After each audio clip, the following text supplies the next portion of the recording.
Баршаңызға сәлем. Бүгін қант қатырудың жолын көрсететін боламын, яғни үй жағдайында жасалатын конфеты.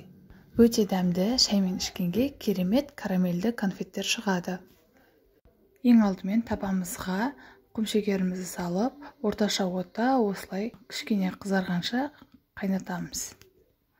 Осылай шеттер қайнап бастағанда жақсылап араластырып аламыз. Барлық қантымыз еру қажет.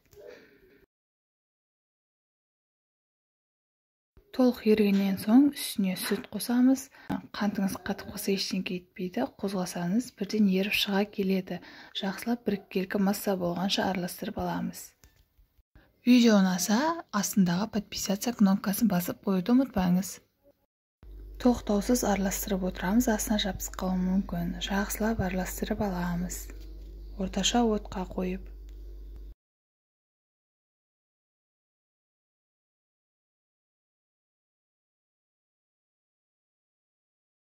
Жақсылап қозғап болғаннан соң үстіне сары майымызды қосып, жақсылап араластырамыз. Сонда асты жабысып қалмайтын болады. Жақсылап араластырып аламыз. Мінекей осындай көпіршікті масса пайда болады. Осыны ыдысымызды майлап, бетіне құямыз. Ыдысымызды міндетті түрде майлау қажет. Әйтпесе кепкеннен соң, қатқаннан соң алынбай қалуы мүмкін. Осылай барлығын құйып, біркелкі етіп, бетін тегістеп шығамыз.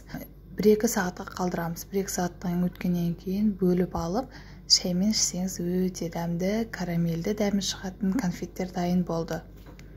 Қатты қайнатпай, ең алдымен құмшекері мен сүтті қосып араластырып алып, үстіне май қоссаңыз, жұмсақ шербеттер шығады. Ал мен конфеттер жасадым. Ас болсын, сіздермен Мадина.